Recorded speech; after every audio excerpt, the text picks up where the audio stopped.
মামুনের সাথে আমার ক্যারিয়ার বা আমার সামাজিক অবস্থানে কোনো রকম কম্প্যারিজন চলে না। ও আমার সাথে প্রতারণা করেছে, ও আমার অর্থ সম্পত্তি হাতিয়ে নিয়েছে, অন্যায় করা হয়েছে, শারীরিকভাবে নিপীড়ন করা হয়েছে, সম্পত্তি, টাকা পয়সা, লোভ এগুলো চলে আসে, তখন সেটা আসলে কোনো রকম ভালো সম্পর্ক হতে পারে না।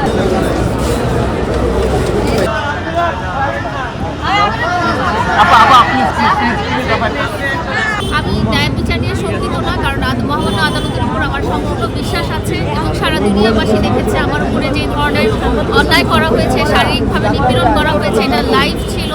সো আমি মোটেও শঙ্কিত না। ওরা টাইম প্রেয়ার দিয়েছে বিকজ তাদের প্রস্তুতি হয়তো ঠিক মতো ছিল না, বা তাদের কোনো কারণ আছে, বা তারা মামলাটা ডিলে করতে চাচ্ছে, এই জন্য বারবার এটা দ্বিতীয়বারের মতো টাইম পিটিশন দেওয়া হয়েছে।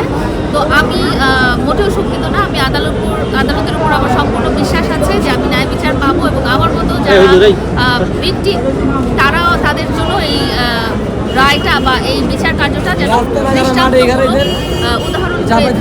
মামলা মিথ্যা বানোয়াট কিনা সেটা তো জাজ করার দায়িত্ব আমার না। আমার অভিযোগনামা আমি থানাতে জানিয়েছি, যেটা প্রসিডিওর অনুযায়ী আমি থানাতে অভিযোগনামা জানিয়েছি, এবং অভিযোগ সত্যতা প্রমাণিত হওয়ার পরেই কিন্তু মামলাটা হয়েছে। আমি কোনো মামলা আদালতে এসে করতে পারিনি, আমি জাস্ট আমার অভিযোগটা জানিয়েছিলাম এবং সেটা তদন্ত হয়েছে।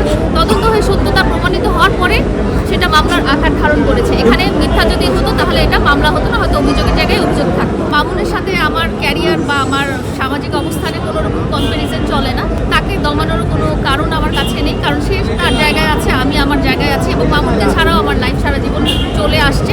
ওকে দমানোর কোনো রকম কম্পিটিশন বা কি বলবো তুলনাই আসলে হয় না। ও ওর জায়গায়, আমি আমার জায়গায়।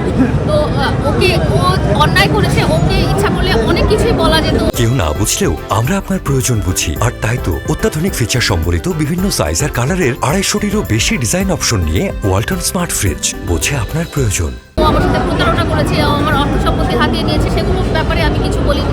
কিন্তু যেগুলো খুব অ্যাকিউট ছিল, যেগুলো একটা মানুষকে বা একটা প্রাণীকে, একটা জীবকে আসলে কোনো কারণ ছাড়া শারীরিকভাবে হেনস্থা করা বা অত্যাচারিত করা বা ভায়োলেন্সের মধ্যে নিয়ে যাওয়াটা আসলে কোনো মানুষের কাজ না। এটা অন্যায়, এটা সারা জীবনই অন্যায়। যেটা অন্যায় সেটা সারা জীবনই অন্যায়। তো অন্যায়কারী নিজেকে প্রোটেক্ট করার জন্য অনেক বাহানাই ধরবে, অনেক কিছুই বলবে।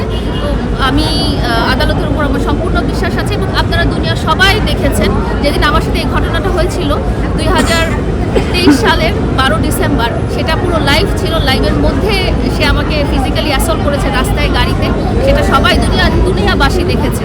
এটা মিথ্যা আসলে হতেই পারে না। আমার কাছে অন্যায়টা অন্যায়। পরে আদালত তাকে কি শাস্তি দিবেন কি দিবেন না, বা রেহাই দিবেন, সেটা আদালতের উপরে, সেটার উপরে আমার সম্পূর্ণ সম্মান আছে। এই যে যখন আসলে একটা সম্পর্কের মাঝে সম্পত্তি, টাকা পয়সা, লোভ এগুলো চলে আসে, তখন সেটা আসলে কোনো রকম ভালো সম্পর্ক হতে পারে না। সেটা সম্পর্কের সমীকরণ হতে পারে না। একটা সম্পর্কের মধ্যে সম্মান থাকবে, ভালোবাসা থাকবে। সেখানে যখনই বাড়ি, গাড়ি, টাকা পয়সা চলে আসে, তখন সেটাকে আর ভালোবাসা বলে না। এবং সেটা যখন হাসিল করতে পারলো না, তখনই যখন একজনকে ছেড়ে চলে যায়, সেটাও কোনো রকম ভালো সম্পর্ক বা উদাহরণ হতে পারে না।